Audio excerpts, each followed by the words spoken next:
Pues buenas tardes a todos ustedes. Es muy agradable venir a este tipo de reunión de excelente nivel y tener la oportunidad de saludar a muchos amigos aquí presentes.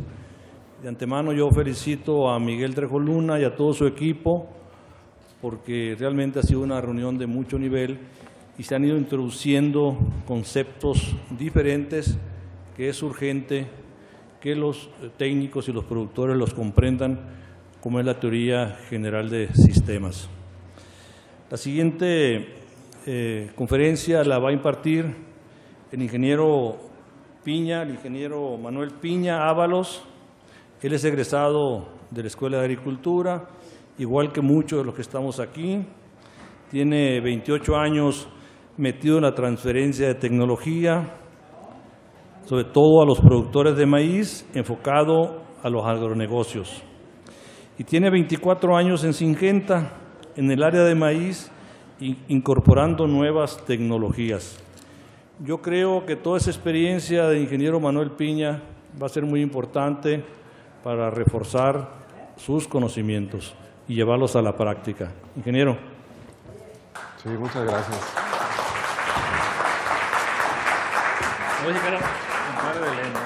No. Sí, bien, buenas tardes. En este espacio de tiempo vamos a tener la oportunidad de tener esta interacción, una interacción sobre todo con el sabor que el agricultor necesita. Los tiempos cada vez son más complicados, más complejos, desde el punto de vista mercadológico, desde el punto de vista ambiental, desde el punto de vista social. Es decir, el proceso de tecnología es un proceso que tiene muchas aristas y dentro de estas aristas el enfoque principal en estos tiempos es lo que el mercado de los consumidores finales requieren, lo que los agricultores necesitan, lo que los técnicos debemos hacer o tenemos que hacer. Entonces, en este proceso global de sistemas de producción, de sistemas comerciales, de servicios, la única forma de poder estar en la jugada es ser competente. Y un día me puse yo a estudiar un poco sobre ese aspecto de que la mayoría de las personas no nos gusta competir. Tenemos el espíritu, muchos de los que estamos aquí y que somos de este estado de Jalisco, nos gusta siempre ganar. Y cuando perdemos, dicen que cuando Jalisco pierde, entonces ahora ya no se vale, pues. Ahora ya estamos en estos tiempos donde para competir se necesita ser competente, tener competencias, tener conocimientos. En algún tiempo era importante producir maíz y producir toneladas. Ahora no solamente eso es una necesidad, sino que también ese maíz que se tiene que producir debe de tener cualidades, ya no calidad. Entonces decimos toneladas, calidad y cualidades también. Entonces estamos nosotros metidos ahí como técnicos, como agricultores, para poder satisfacer las necesidades de ¿quién? ¿Del agricultor? Pues ya no, las necesidades del consumidor final, que finalmente somos nosotros, ¿no? Hace unos días estaba con la gente que produce hojuelas de maíz y decía, yo necesito un maíz que permita que cuando lo meto yo al proceso de cocción, lo pueda partir por la mitad y apachurrarlo para que quede hecha una hojuela, pero que esa hojuela quede de tal color y de tal densidad y de tal resistencia que para cuando el consumidor esté frente a la mesa y se sirva en su plato las hojuelas, crujan. Paso, mecha.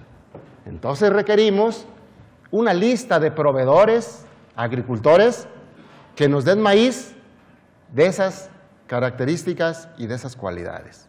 Y nos vamos industria por industria y nos van a sacar una lista de cuáles son las características que tenemos que cumplir.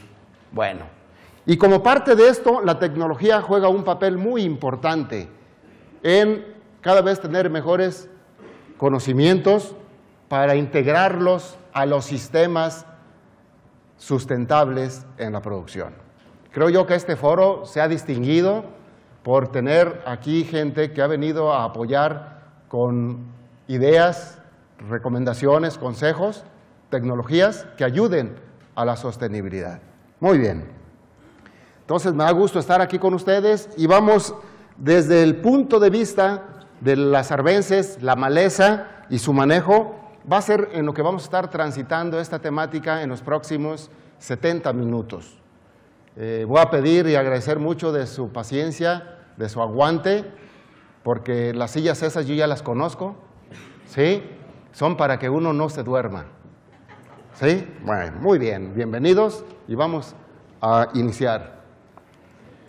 Ok, entonces aquí, pues la descripción de estas arbences, de estas malezas, nos dice que son aquellos individuos vegetales que están en el lugar que no se les desea. Puede ser el mismo cultivo, el mismo maíz. Yo tengo maíz y me sale el sorgo ahí, pero como no lo necesito, para mí es una maleza y es un problema. O tengo sorgo o trigo, aparece el maíz mostrenco y esa planta para mí es una maleza porque no la necesito. Muy bien. La maleza, en una ocasión me encontré con un agricultor y dice, oiga, ¿cuándo vamos a acabar con las malezas? Mire, estas parcelas me las dejó mi padre y yo ya tengo cultivándolas más de 20 años. Y año con año, no puedo acabar la maleza. Y la combato en preemergencia, en postemergencia temprana y otra vez. Yo hace 3 años creí que ya la había erradicado y ya no apliqué ningún control. ¿Y qué crees? Que fue un problema muy serio y no pude tener los rendimientos que esperaba. Bueno, entonces la maleza es tan antigua como la misma producción. Viene el espacio para producir el primero, segundo año y empiezan a aparecer ahí las arbences interfiriendo con el proceso de producción. Bueno, y desde el punto de vista, económico, ¿cuáles son más importantes de los factores fitosanitarios? Bueno, tenemos la maleza, tenemos enfermedades que en los últimos años, por la civilidad o por tener maíces más civilizados, como que tienen alto rendimiento, pero al mismo tiempo como que fueran más sensibles a enfermedades y está cobrando mayor importancia. Pero en términos generales es maleza, enfermedades, insectos y nemátodos, y esas son las proporciones en las que impactan negativamente a la producción. Bueno, México, aquí habemos personas de muchos estados, de varios estados de México, y Jalisco tiene el primer lugar no solamente en tequila, ni en producción de leche y huevo y carne, sino también tiene el primer lugar en la problemática de la maleza. Como que el fotoperiodo, como que la fecha de siembras, todo ayuda favorablemente para que la maleza pues encuentre un paraíso del ambiente. Muy bien. Cuando vamos a Tamaulipas o que vamos a otras zonas como Sinaloa y les presentamos fotografías de Jalisco, dicen, oye, y esa maleza la siembran, ¿verdad? Seguramente las empresas que venden herbicidas la han de sembrar para que pues pidan herbicidas. Pareciera que fuera sembrada, ¿no? Pero no es así. Entonces, es importante conocer el sistema de cada región para diseñar procesos de control sobre este problema. Y entonces, ¿como cuántos años dura esa semilla de la maleza? Si se produjo en el 2012,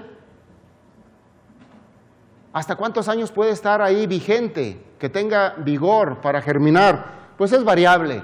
Puede ser desde 40 años, 17 años, 20 años, es variable. Pero entonces, con ese factor de adaptabilidad que tiene, y luego una maleza, por ejemplo, el calite rojo, una planta, ¿cuántas semillitas puede producir? Entonces, es una cantidad, son muy prolíferos, ¿verdad? Entonces, por eso implican dificultades. 20 años, y cada año hay una gran capacidad para reproducirse.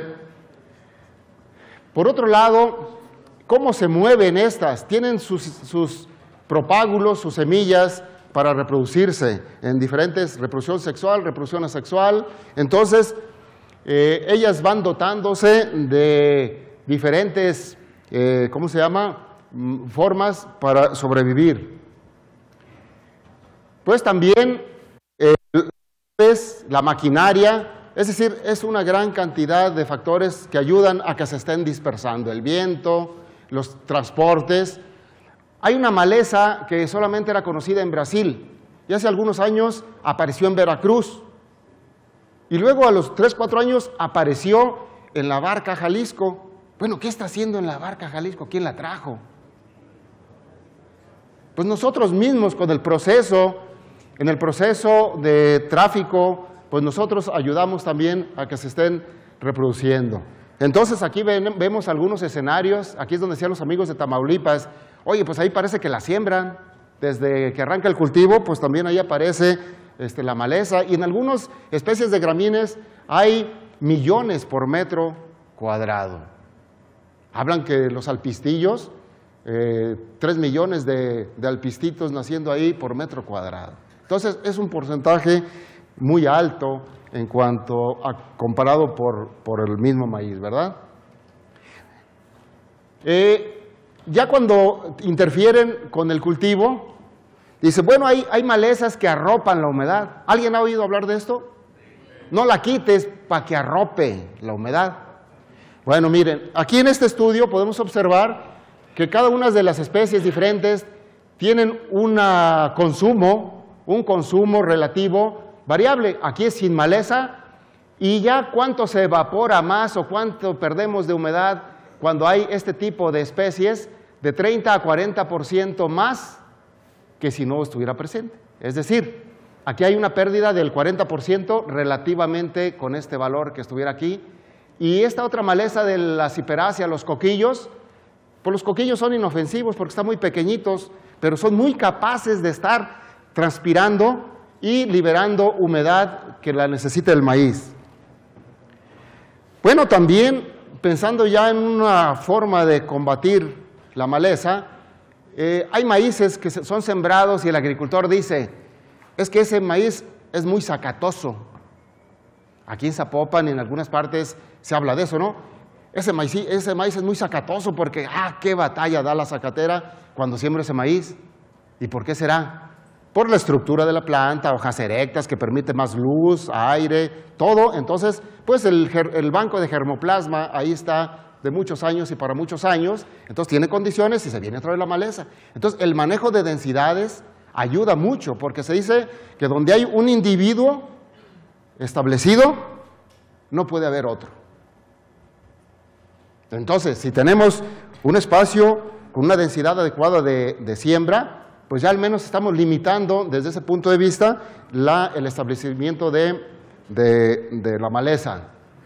Pero no solamente eso, aquí tenemos cultivos como avena, maíz, y son muy voraces las malezas día a día en esta comparación, mientras que el maíz en un periodo relativo consume 54 unidades de nitrógeno.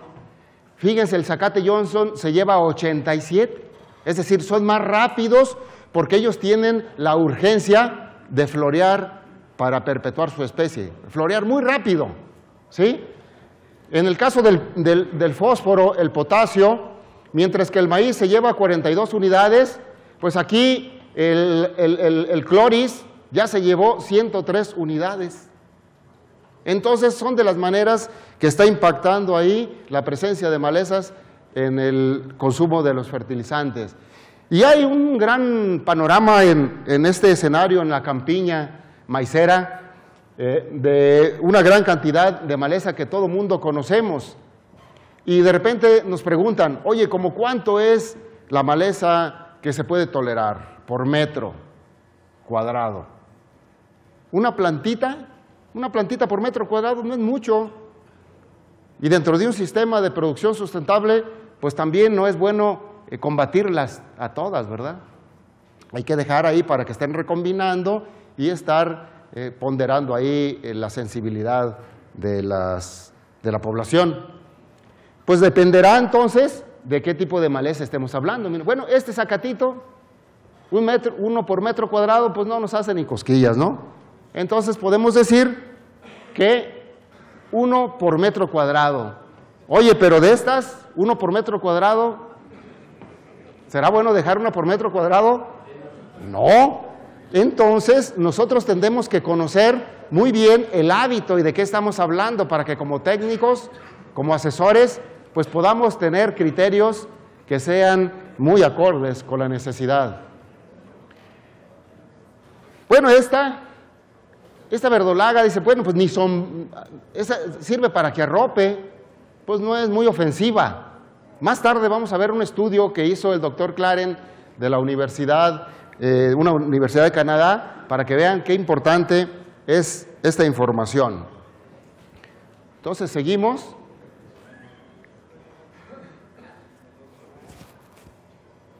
Pues este tipo de malezas, oye, pues que son muy bonitas. A las mujeres les gusta mucho el color de la flor esta. Les gusta muy bonito, y la hoja es muy caprichosa. Entonces, en aquellos lugares donde siembran garbanzo, en este tiempo, y se azulea, ¿verdad? Pareciera a lo lejos que fuera agave de ese azul tequilana, se ve muy bonito, pero ya cuando viene la cosecha es un problema muy grande. Muy bien. Entonces, estos sistemas, pues yo creo que ya tenemos conociéndolos muchos años, 40, 50 años. Entonces, ¿qué debemos hacer para el control de la maleza? Bueno, lo que tenemos que hacer es manejo integrado para el control fitosanitario. Hablando de plagas, hablando de maleza, enfermedades. El manejo integrado. Y entonces, el manejo integrado se compone desde las medidas de control y los criterios que nos dan los umbrales. Y entonces las medidas de control, para el control de la maleza, ¿aplicará la situación legal o no? Claro que sí. Oye, yo soy ganadero y quiero traer un pasto que me recomendaron muy bueno de la India. Un pasto que, a ver, pues tienes que pasar ahí a tu revisión para ver si legalmente tú puedes introducir ese pasto acá. Hay que revisar esa maleza que vino de Brasil a Veracruz, o esa maleza del lirio, pues ya saben la historia, ¿no? El Johnson, pues ya saben la historia, ¿no? Porque fueron personajes muy poderosos que lo trajeron así para ponerlo en su jardín y todo, y ellos no respetaron las medidas legales. Bueno, el control cultural, muy importante, se puede aplicar también en el control de malezas. Físico, biológico, químico. Bueno, pero entonces, ¿con qué nos ayudamos a entender la combinación de las medidas con los umbrales?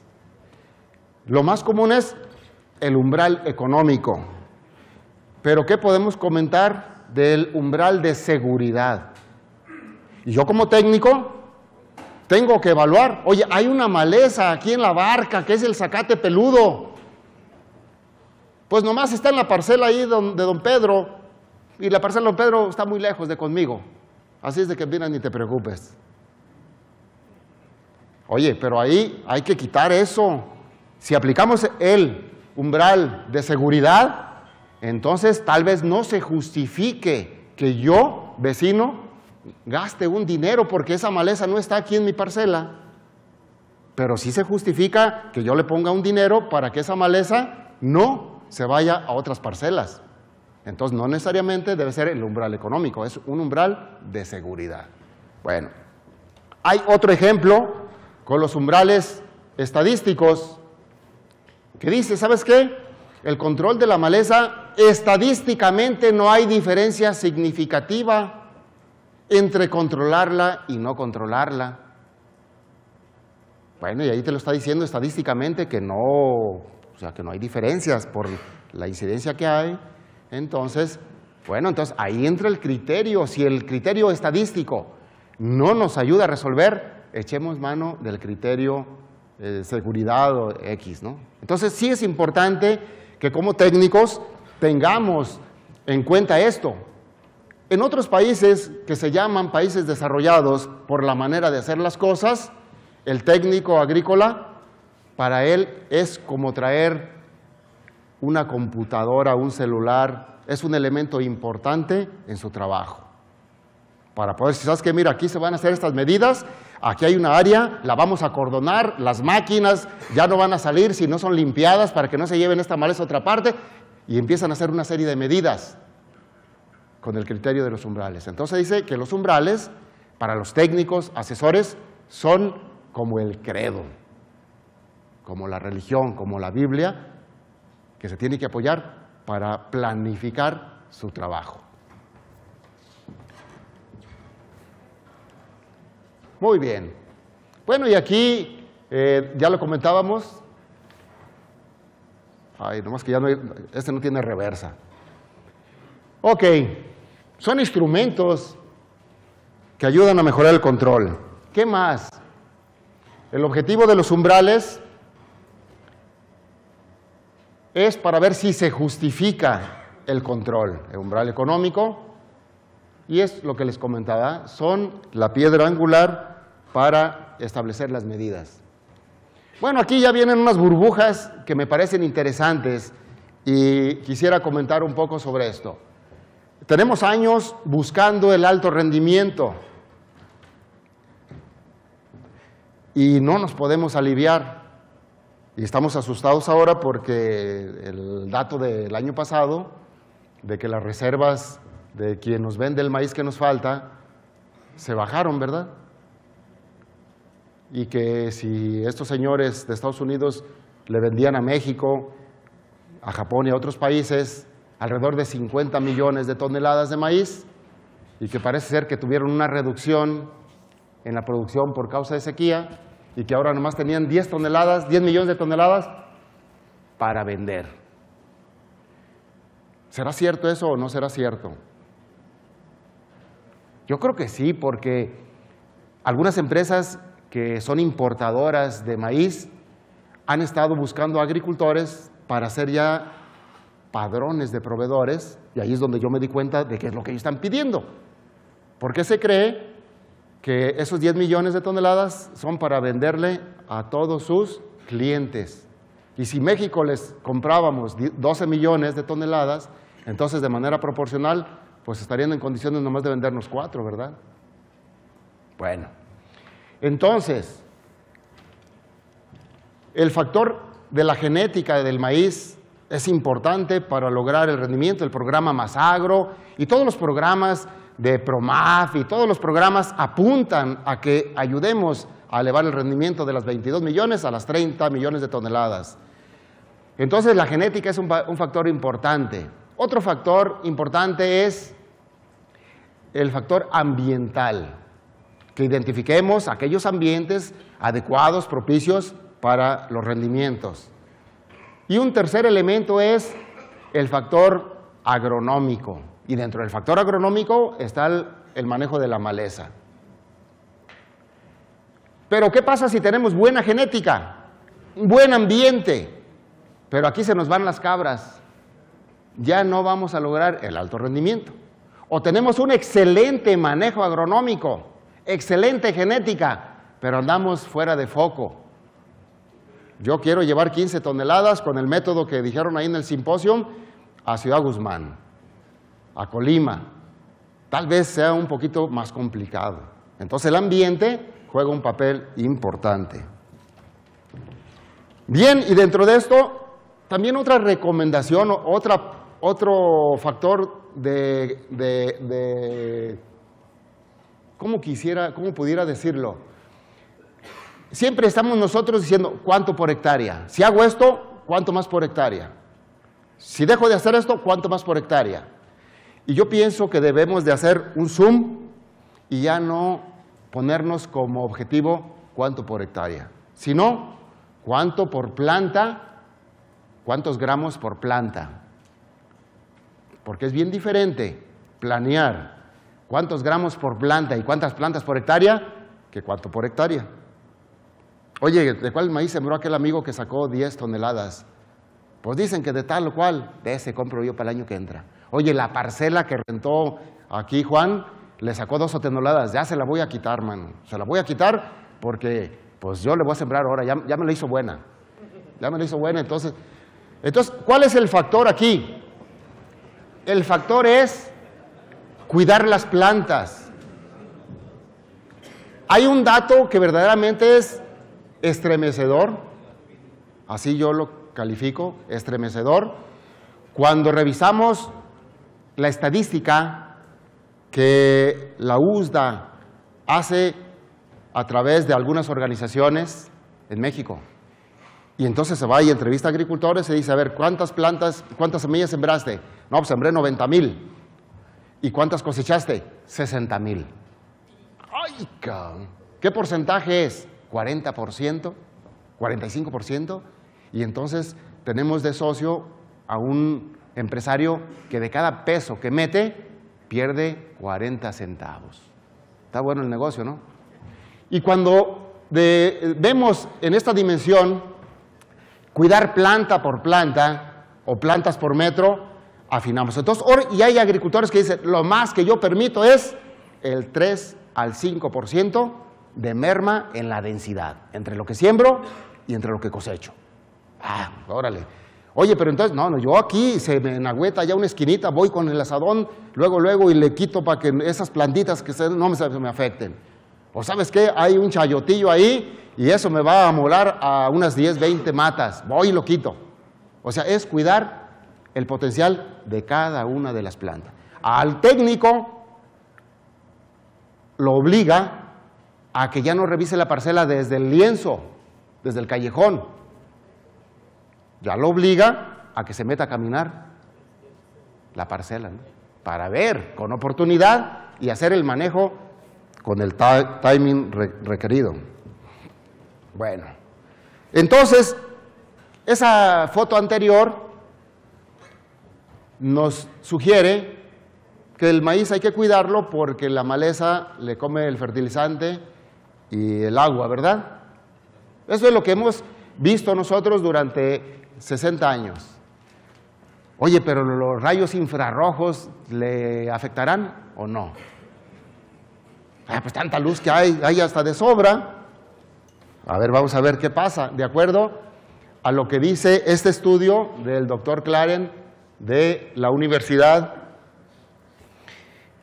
Y entonces este señor, si nosotros nos metemos al internet, nos vamos a sorprender de la cantidad de estudios que ha hecho con respecto a las arbences. Bueno, y entonces algo bien sencillo, miren. Aquí tiene su experimento para ver qué tanto le afectan en la B1, B2, B3, B4, B5. Y entonces aquí está la referencia sin maleza. Cada charola, cada maceta tiene su propio riego, su propio fertilizante. Y aquí sembró pasto y aquí las plantas de maíz están independientes. Entonces aquí está la maleza solamente de vecina, son vecinos, pero cada quien tiene lo suyo. Así es de que no hay de que, oye, que le está comiendo el fertilizante. No, cada quien tiene lo suyo. Lo único que está haciendo está ahí acompañándola. Y entonces, cuando mide la calidad de los rayos infrarrojos que tiene una planta cuando no tiene maleza presente, aquí tiene un factor 1.23 de la calidad del infrarrojo, y aquí tiene maleza presente, pero son verdolagas, o sea, son verdolagas. Una verdolaga pues le sirve para que arrope la humedad, está bien. Pero entonces aquí ya hay un impacto de calidad de infrarrojo del 50%. ¿Y qué sucede aquí? Lo que sucede es que hay un trastorno fisiológico en la planta. Y entonces aquí hay una desproporción en el desarrollo vegetal o foliar con respecto a la raíz.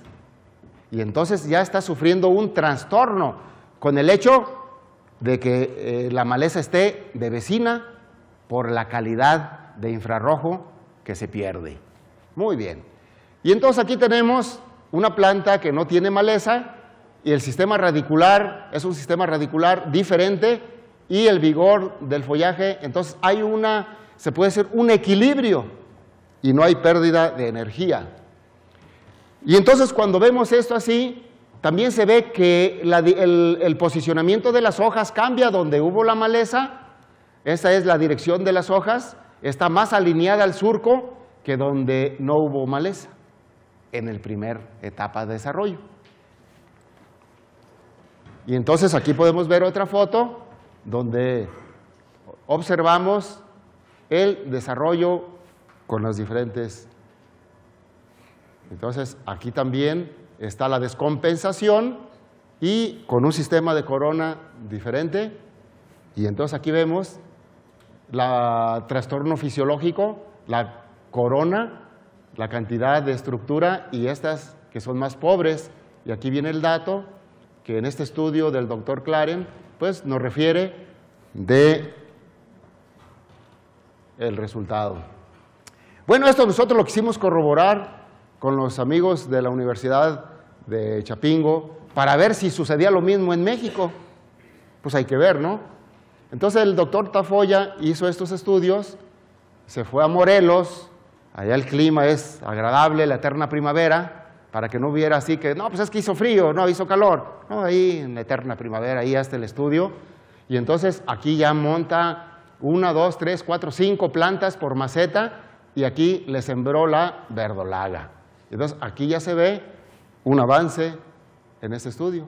Y entonces pues aquí ya se ve el comportamiento. Aquí vemos el comportamiento y ya la medición de la raíz de esas 5 plantas. Y entonces aquí ya ahora se puede escanear pues las raíces para valorar la cantidad de biomasa que hay en uno y en otro. Y aquí se observó que había un sistema radicular diferente que donde estaban las verdolagas y más o menos era el 30% de menor área radicular. Muy bien. ¿Esto qué es lo que sugiere en el manejo de la maleza? Lo que sugiere es que la fecha, el ultimátum para el control de la maleza debe ser de la hoja número 3 para atrás. Hicimos un estudio hace 3 años con los agricultores para ver ellos qué pensaban del control de la maleza. Entonces este estudio se hizo en Guanajuato, Michoacán, Jalisco.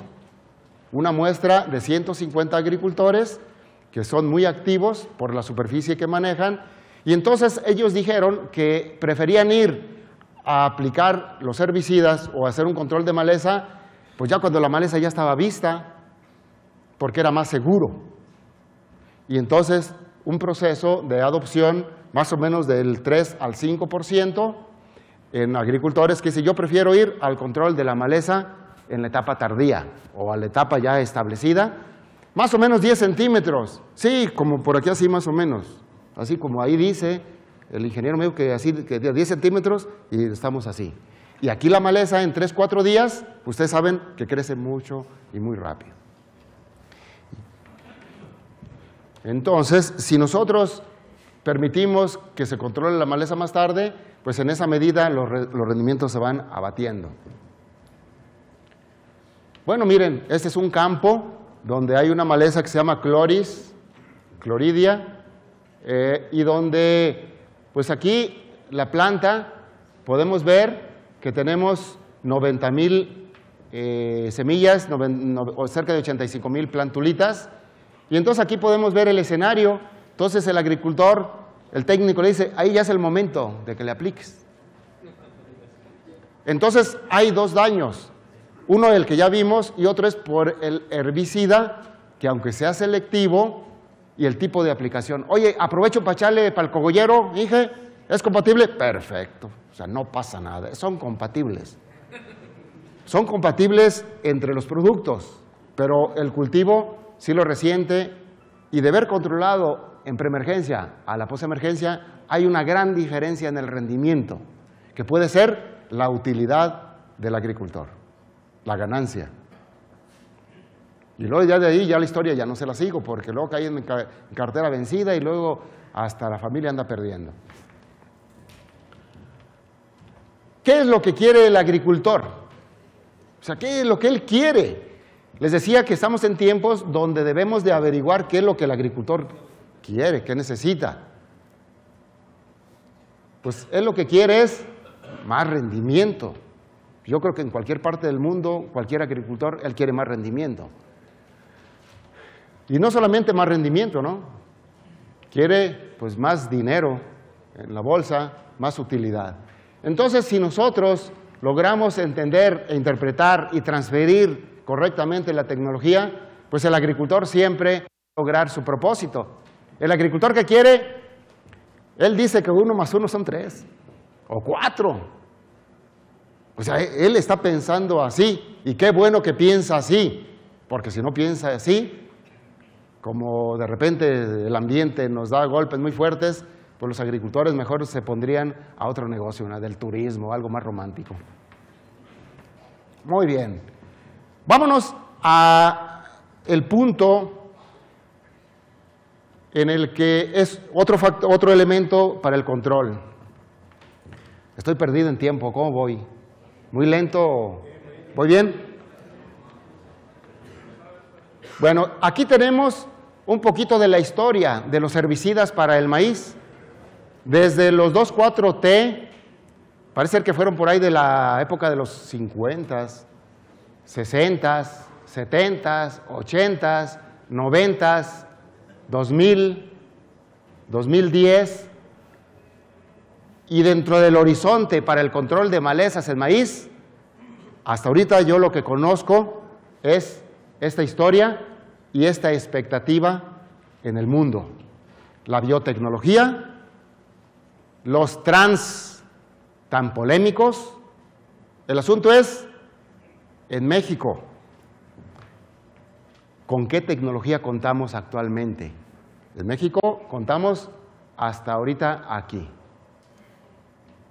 Y en las empresas o en los laboratorios, en su caja negra, hasta ahorita yo no me he percatado que haya otra alternativa dentro del renglón de control químico o biológico que nos ayude a combatir eficazmente la maleza. Hoy por hoy solamente tenemos eso en el control químico, pero contamos con otros elementos, sistemas de producción, sistemas de labranza, bla, bla, bla. Pero del químico es lo que yo conozco. Y entonces va a llegar, mucha gente pregunta, ¿verdad? Y casi quisiera ir yo al foro ese para preguntarle a esos amigos a ver cuándo van a llegar los transgénicos y si no van a llegar, o sea, todo ese rollo que ustedes yo creo que ya lo han oído de más. Yo pienso que esta tecnología para el control de la maleza va a llegar y no va a ser la solución, porque en los países donde ya llegó, maíces tolerantes a sales monomónicas, glifosatos y todo lo que se le parezca, 3 años, pero hace rato en la otra charla yo oía que la naturaleza está viva y no la vamos a ganar. ¿Sí? Entonces, ya no ha sido la solución. Hay inversión de la flora, hay sucesión de malezas y no resultó ser la solución los glifosatos para aquellos países que ya tienen más de 3, 4, 5, 10 años controlando la maleza con esos químicos. Muy bien. Entonces, pues echar mano de todo esto, decíamos, y de esto ver qué ocurre, ¿no? Bueno, este es el escenario en el que estamos. Contamos con un compendio de empresas de la industria, de AMIFAC, y que pues ellos sugieren, proponen cada año diferentes soluciones. Esta es la línea de herbicidas preemergentes para maíz, esta es la línea de herbicidas posemergentes. Entonces, ¿qué es lo que nos sugiere para el control de malezas y buscar tener mejor rentabilidad? Lo que nos sugiere es que hagamos uso de la mejor forma para que la maleza no se vaya más allá del control en la hoja número 2 a 3. Hay algunos herbicidas de esta línea que se andan aplicando en la hoja número 6. Y entonces, ahí ya tenemos pérdida y con diferentes niveles de selectividad. Bueno, aquí viene un estudio que hemos corrido, que hemos hecho, pero aquí lo importante es que el técnico y el agricultor identifiquen cabalmente qué especies están presentes. Me dicen, ¿cuáles son los herbicidas mejores desde tu opinión? Todos. Todo depende que tengas, ¿no? Desde herbicidas que tienen un espectro mayor hasta herbicidas que tienen un espectro menor. Color verde, controles arriba del 93%, control verde limón, controles alrededor del 85%, y naranja y rojo, pues ya controles deficientes. Entonces, pues ya aquí el técnico tendrá que identificar cuál es la mejor alternativa dependiendo de las especies presentes. En este otro del manejo postemergente, igualmente, hay una lista de maleza, hay que identificar cuáles están presentes y elegir la mejor alternativa. Dentro del sistema de producción, dentro del sistema de manejo, este es un ejemplo para el centro y occidente de México, tal vez un poco para el sureste, de temporal. Y entonces en este ejemplo, en este ejercicio, ¿cómo podemos nosotros identificar la tecnología que se tiene y los momentos? Aquí siempre la preocupación es ¿cuántos días yo tengo para aplicar el herbicida antes de la hoja o hasta la hoja número 3? Con esta tecnología puede haber hasta 19 días. El criterio de los preemergentes decíamos 3 días, 4 máxime. Oye, ya empezó a bujear. Un herbicida preemergente es su momento, antes de que emerja el maíz, porque si no, lo puede dañar. Entonces estamos muy limitados. Entonces, a través del tiempo, la tecnología ha ofrecido alternativas que nos permiten más libertad para movernos e ir con mayor oportunidad a detener la maleza antes de que vaya en la hoja número. Oye, pero es que yo ya se me fueron, entonces tendremos que buscar otras tecnologías, pero no sería lo ideal. Finalmente, lo que queremos es que el maíz no pierda, que el maíz produzca en su expresión máxima de su genética. Muy bien. Yo aquí les quiero presentar un estudio que hicimos de manera muy responsable para evaluar toda esta tecnología y ponerla como una opción para el agricultor y para el técnico.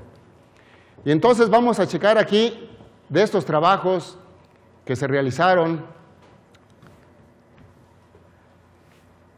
No perder de vista en qué tanto impactan estas plagas en el proceso de producción, pero aquí nos referimos a la maleza. Entonces aquí decimos que puede dañarte hasta el 70% en promedio si no controlas la maleza. Es un problema serio. En otras regiones te puede afectar un 10-15% y no pasa a mayores, pero aquí el problema de maleza es muy fuerte. Y entonces aquí se evaluó estos tratamientos que son comerciales, son tratamientos comerciales, y resultó algo muy interesante. Aquí hay una propuesta que son semillas y agroquímicos. Aquí son semillas y agroquímicos del mercado. Aquí son semillas del mercado y agroquímicos de esta empresa. Semillas del mercado y semillas del mercado y agroquímico. Ok, aquí serían semillas del mercado y agroquímicos del mercado. El maíz blanco y amarillo. Entonces aquí está el paquete o la tecnología que se utilizó para este protocolo. Se han hecho alrededor de 57 protocolos desde el año 2010, 11 y 12. Y entonces aquí podemos ver para cada uno de los problemas fitosanitarios y de semillas de la industria, los productos que están en el mercado aquí en esta línea de esta empresa, y aquí los que están como opción alternativa de otras empresas. Entonces tratamos de hacer lo mejor de la industria para ver qué sucedía. Entonces les decía que desde el 2010 se han venido trabajando en diferentes regiones del país, desde el occidente, centro, bajío y el sur. Aquí vienen los protocolos que han sido útiles y las diferencias entre una tecnología para blancos y una tecnología en amarillos. Entonces aquí viene. ¿En qué consistió este trabajo? Había la tentación de saber y cómo podemos evaluar todo un paquete tecnológico. ¿Por qué se está haciendo esto? Porque hoy por hoy los agricultores en su mayoría buscan estar agremiados para recibir asesoría y para recibir financiamiento y recibir seguro y recibir comercialización. Algo muy interesante.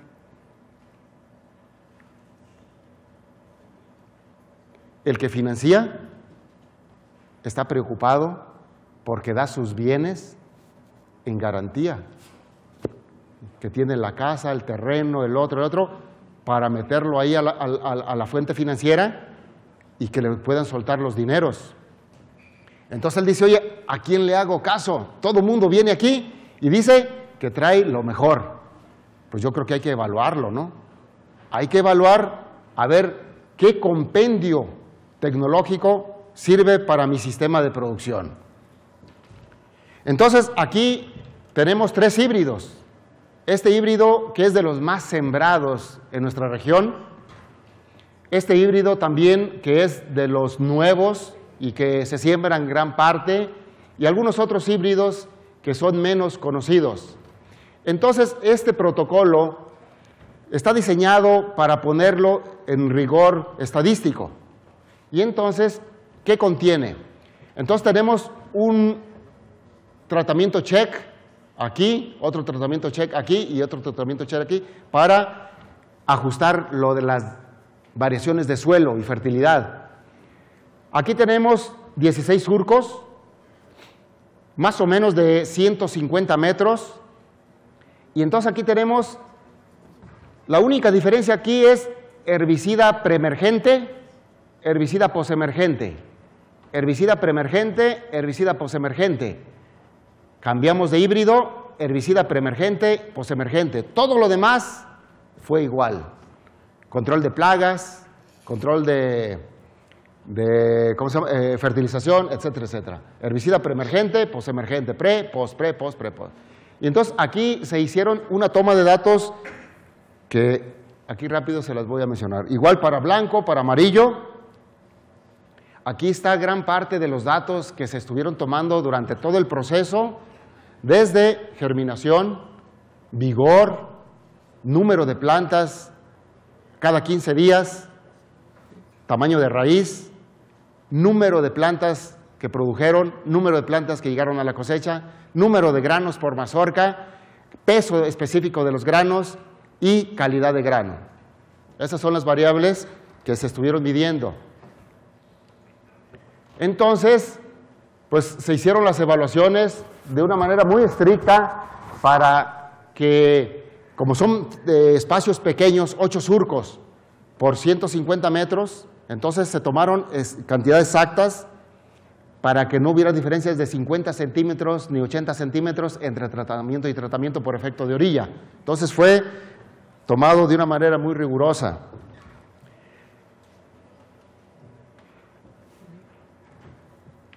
Es muy polémico lo que hemos vivido en los últimos 5 años de que si doble hilera, 3 bolillo, ¿cuál es lo mejor? ¿A 60 centímetros, a 70, 50? Bueno, Entonces, este es un factor muy importante. La profundidad de la siembra, o sea, todo eso fue controlado de una manera muy celosa para llegar al final a los resultados y las conclusiones. Las aplicaciones, de repente como agricultores queremos hacer aplicaciones cuando ya el maíz está grande, pues hay un avionazo más rápido, ¿no?, para que controle gusano del elote y controle por ahí picudos y todo. Entonces todo eso tenemos que tomar mucho en consideración para evaluar la tecnología. Aquí se aseguró de que los tratamientos fueran tratamientos de una cobertura mínima requerida, si era insecticida o si era fungicida.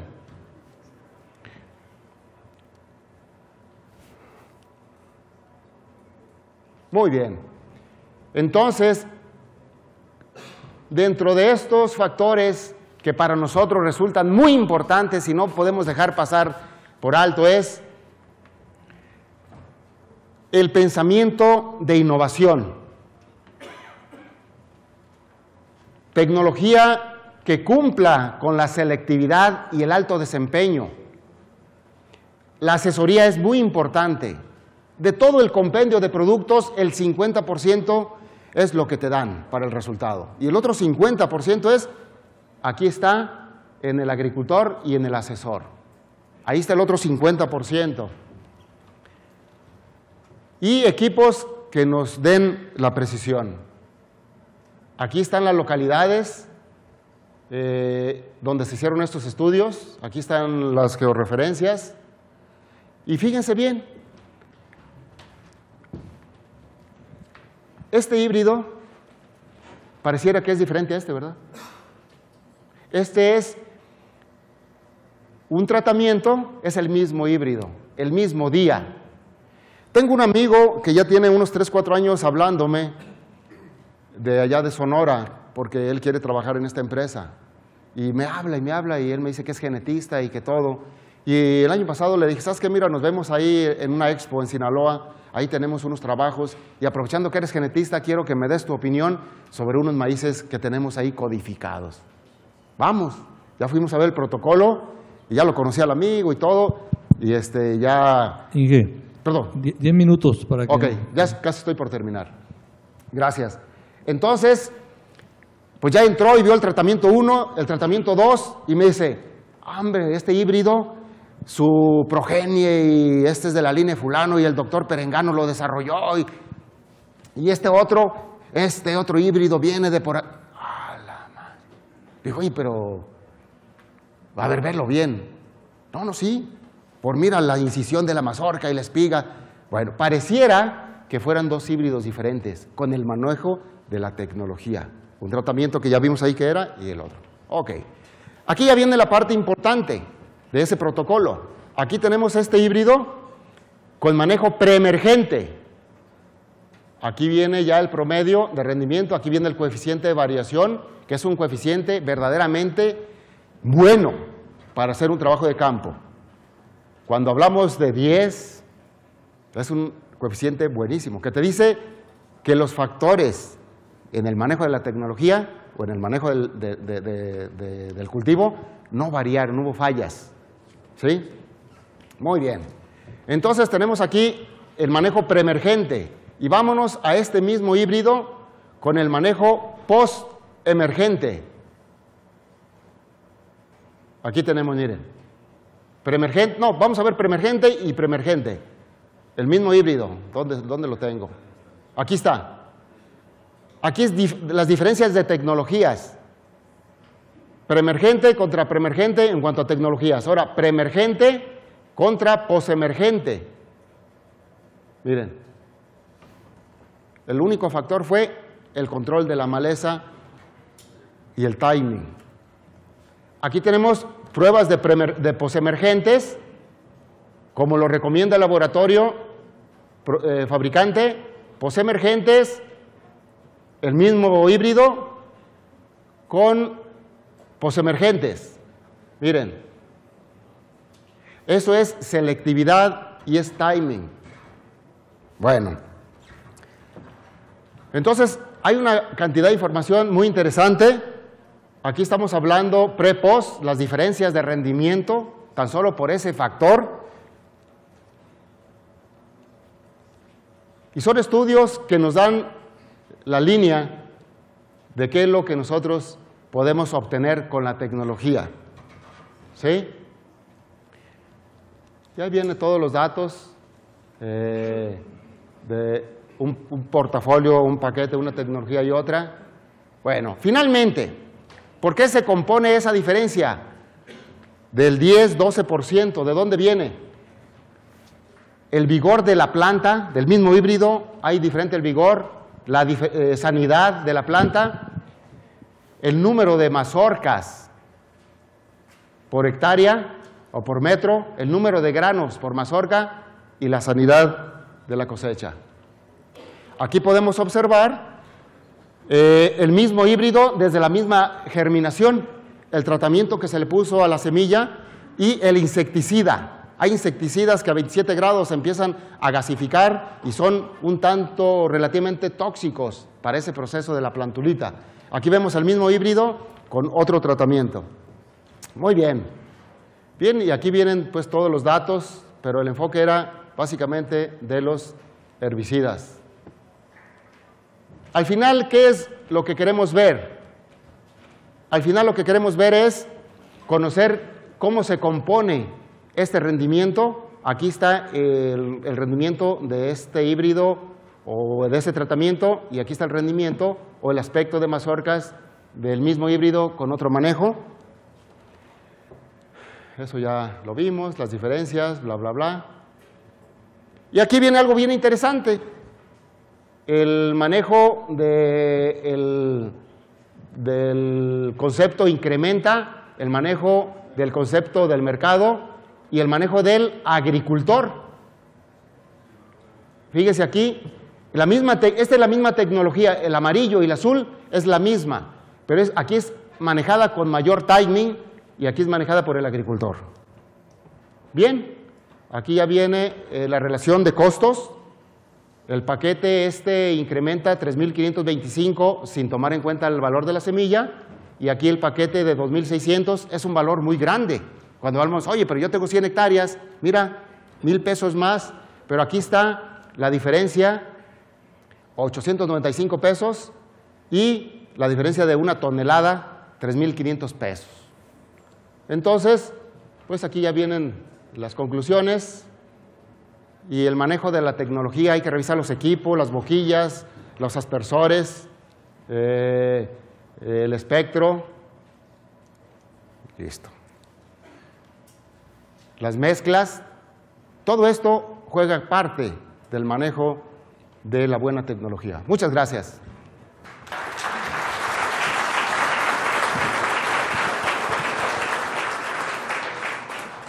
Bueno, felicidades, ingeniero Piña. Yo creo que el trabajo que presenta el ingeniero Piña, como él lo decía, está elaborado con un rigor científico. Pero como ustedes saben, y aquí lo han visto en este trabajo, es una herramienta que él les está dando dentro de todo un contexto que ustedes tienen para aplicar, ¿no? Es un solo elemento de todo un sistema. Entonces es importante que ustedes lo valoren así, porque aquí hay preguntas muy interesantes, sobre todo el de labranzas, la labranza de conservación, cómo impacta en la maleza, qué alternativas hay. Hay una que dicen que hay X molécula que es cancerígena, pues hay que ver cuál no es, ¿no? Mejor. Hay un estudio reciente que obviamente no se maneja sobre el glifosfato. Lo hizo un laboratorio francés a petición de FDA. Son estudios muy secretos que un amigo lo encontró en las galeras ahí de Harvard, ¿no? Y dice que el glifosfato genera un desbalance hormonal en los fetos. O sea, ¿qué quiere decir? Que podemos agarrar para la izquierda o para la derecha, ¿no? Y dice un doctor, este amigo mío que me pasó la información, que aquí en México somos muy prácticos, que aquí lo resolvimos con las bodas gay, ¿no? Ya se resolvió el problema, ¿no? Entonces, es una herramienta de trabajo que da el doctor muy bien cimentada en la cuestión científica. Y yo creo que es importante pues manejar toda esta tecnología dentro de una estructura de sistemas. Yo creo que a los técnicos se les debe de olvidar por completo el concepto de paquetes. Si estamos manejando paquetes, siento yo que no hay un razonamiento técnico. Decía Abrams Govers, que va a estar mañana aquí en Puerto Vallarta, que en México no había técnicos, en su mayoría. Aquí está un grupo excelente de técnicos, que había Inges, dijo. ¿Ya? Es una crítica, y tiene razón, es lo peor de todo, que sí hay muy buenos técnicos en México, pero no es la mayoría. Entonces yo sería una sugerencia, una modesta recomendación de que se vayan por la mentalidad sistemática, que yo creo que el agrónomo debería de ser un experto en la teoría general de sistemas, debería ser un experto en cooperativismo, debería ser un experto en labranza de conservación, debería ser un experto en todas esas tecnologías sustentables que ahora se requieren urgentemente y que están íntimamente ligadas a la salud. Tengan la certeza que así es, porque el primer eslabón de la vida de toda la cadena de todos los seres vivos es el suelo. Es el primer eslabón de la vida y tenemos que restablecerlo, y es donde tienen que usarse las tecnologías como esta que está presentando el ingeniero, con un criterio muy técnico. Nada es absoluto, nada es absolutamente malo y nada es absoluto bueno. Hay que usarlo con racionalidad, Esos serían mis comentarios, y yo creo pues de que aquí se ha ido formando, me ha tocado ver cómo se ha ido transformando estos talleres, y cada día tienen una mayor calidad y seguramente le dan a ustedes más herramientas para ir al campo. Le voy a leer al ingeniero las preguntas, y así la primera dice: ¿cuál es su opinión sobre los productos orgánicos para el control de malezas bioherbicidas? Y dice: futuro previsible. Lo que yo conozco ahora en cuanto a productos, lo más apegados a la naturaleza son moléculas que le nombran de sinonimia natural, que son extractos de árboles o esencias, y que sacan la copia y la replican, la sintetizan. Eso es lo que yo conozco con respecto a herbicidas, lo más pegado a lo natural. Herbicidas orgánicos, yo desconozco si existen, no sé, por eso les decía en uno de los slides que hasta ahorita en las cajitas negras de las empresas de tecnología no se habla mucho de nemátodos, se habla mucho de bacterias, se habla mucho de eso, pero en cuestión de moléculas o productos orgánicos para el control de maleza, yo no tengo conocimiento. Gracias, ingeniero. La otra dice: ¿qué nuevas alternativas se están probando para el control de malezas en preemergencia para el cambio de la cetoclor, que es ingrediente activo cancerígeno para el humano? Sí, miren, el punto de los químicos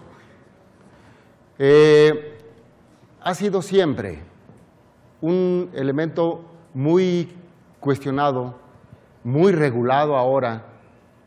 ¿Y qué es lo que ahora están haciendo las empresas o los laboratorios? Tienen que cumplir con un perfil de ecotóxico. Para que tengan una idea, a inicios de los años 50, de cada 1000 moléculas que descubrían, una llegaba al mercado.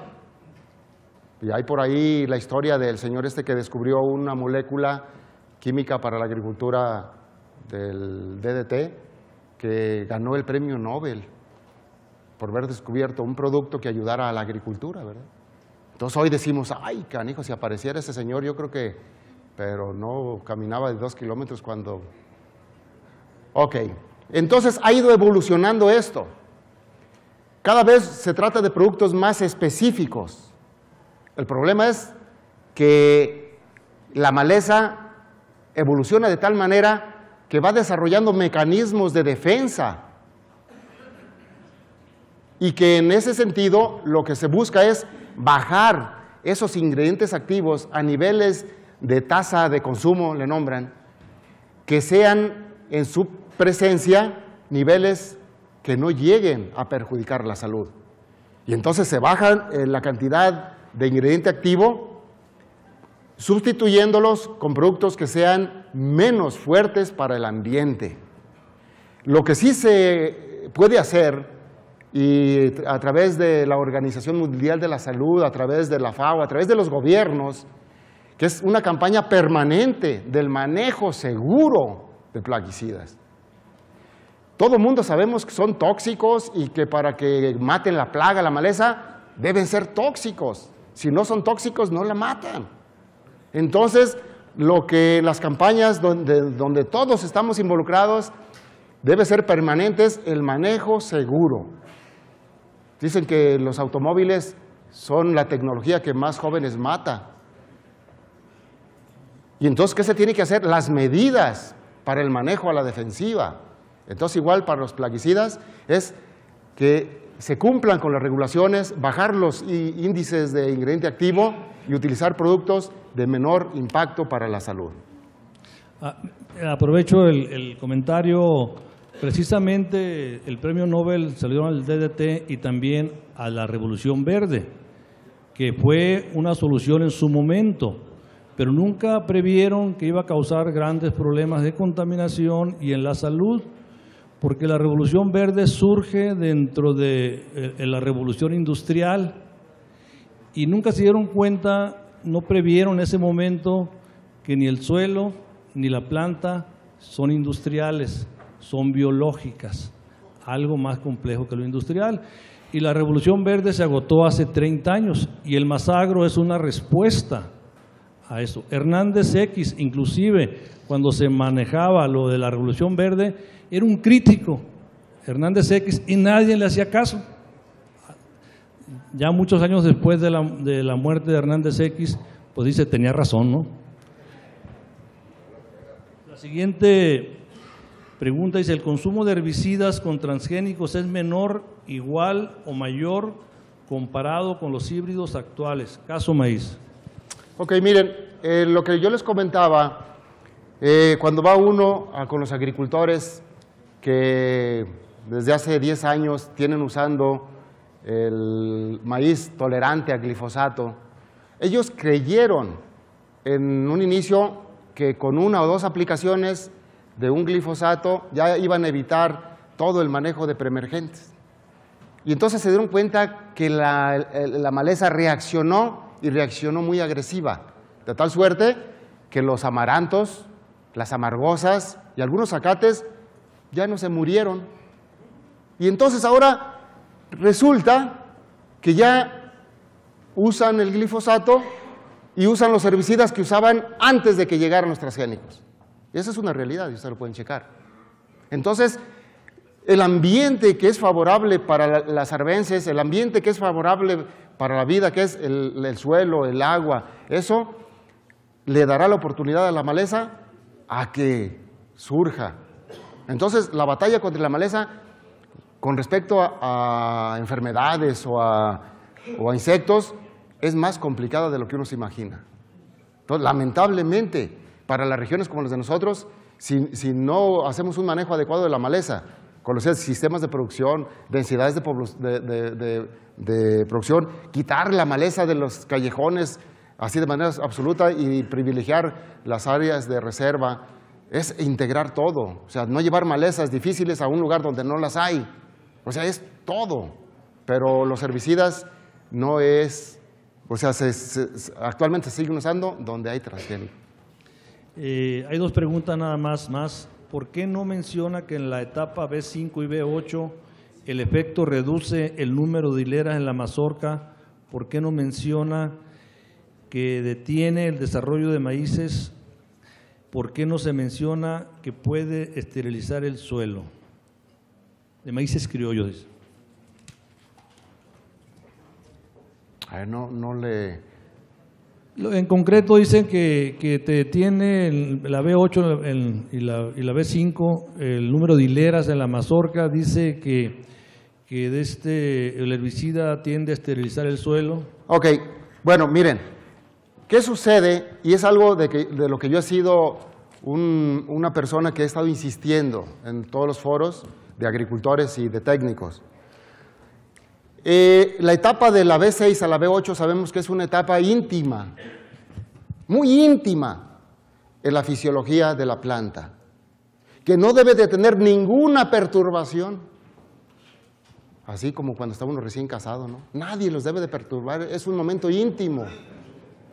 Entonces, la planta de la hoja 6 a la hoja 8 no debe de haber ninguna perturbación fisiológica.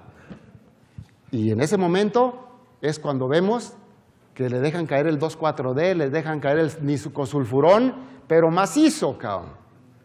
Pero macizo le dejan caer, y luego si le acompañan de un estrés de 5 días, el 40% de su rendimiento se les fue. 50% se fue nada más por esa inoportunidad. Sí es importante, por eso mencionaba este estudio, que de máxime a la hoja número 3 hagas el control de tu maleza y ya no molestes más a la planta. Ahora bien, por ejemplo, los industriales, los de las vías férreas, sueñan con tener un producto que esterilice el suelo. Difícilmente lo han conseguido. ¿Por qué los que son áreas industriales sueñan con tener una sustancia que les esterilice el suelo? Porque para ellos las malezas es terrible y ellos no quieren malezas, ni cero tolerancia en la maleza, en las vías férreas, en todo eso. Y tienen que estar haciendo controles y aplicaciones. Entonces, ahí cuando decimos, es que si aplicamos un herbicida en la hoja número 6, esteriliza el suelo. Hasta ahorita yo no he conocido un caso así. La última pregunta es que qué diseño usaste para el experimento, usó el doctor, y cuántas repeticiones. Bueno, para esa pregunta soy ingeniero nomás, Doctor, ¿qué hizo el estudio? Perdón. Sí, dije, no. Bueno, los estudios, en el caso del doctor Claren, dice ahí, o de los protocolos donde hicimos el manejo de las diferentes tecnologías. Yo creo que vámonos al mexicano, ¿no? Que es el que se hizo aquí en Chapín. Aquí se hizo, ¿cómo se llama? Testigos repetidos. Es un diseño que toda la industria semillera utiliza, testigos repetidos. Con el mismo testigo se sacan 4 muestras, como si fueran 4 repeticiones. Y se mete a un análisis de combinados del SAS para que te arroje ahí el coeficiente de variación y todo ese rollo. Muy bien, pues ya son todas las preguntas. Ingeniero, yo quisiera comentarles un dato que a mí me impresionó ayer. Estaba con la gente de Previtep platicando algunos conceptos y me decían que el sorgo de Tecuala, donde se abusa del amoníaco, cuando ellos empezaron a comprar tenía un 9% de proteína, ahora trae un 7%. Fíjense qué grave cuando se destruye la biología del suelo, cuando se destruye la materia orgánica, ¿no? Comento esto porque creo que todos debemos ser corresponsables. El país es chiquito en cuestión de problemática, cuestión de producción, mucha demanda de alimentos y tenemos que usar mucho la teoría general de sistemas. El norte de Sinaloa ya van 3 años seguidos que se hela y la gente no quiere cambiar de tecnología. Tienen que cambiar a soya, a trigo, lo que había antes, o trigo, soya, y tienen que usar muchas de las tecnologías de los letreros que he estado viendo por aquí, ¿no? Ese era un comentario final, porque resulta que ahora, que antes le echábamos porras a Sinaloa, yo me he encontrado con funcionarios y con agricultores que me dicen, oye, antes en tu tierra echábamos porras, pero ahora cada vez que se hela nos quitan el presupuesto para la emergencia, ¿no? Entonces, lo que pasa en una